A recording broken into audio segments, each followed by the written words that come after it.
ఒకసారి అక్బర్ మహారాజు దగ్గరికి ఒక రైతు వచ్చాడు. అతను ఫిర్యాదు చేశాడు.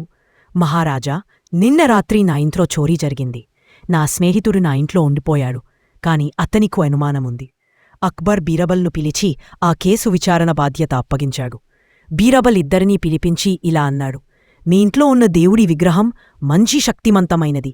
దానికెదురుగా ప్రతి ఒక్కరూ విగ్రహాన్ని ముట్టుకుని మీరు నిజాయితీగా ఉన్నారా లేదా అని చెబితే అది నాకు తెలియజేస్తుంది. వారంతా దేవుడి గదిలోకి ఒక్కొక్కరిగా వెళ్లారు. బీరబల్ గమనించాడు. గదిలోకి వెళ్లేముందు ఆయన ఒక చిన్న యుక్తిని వేశాడు. విగ్రహానికి నూనె పూత పూశాడు. వారంతా వచ్చాక బీరబల్ వారి చేతులను చూశాడు.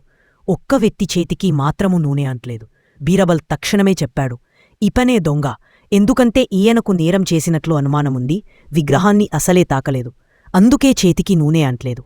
అక్బర్ ఆశ్చర్యపోయాడు.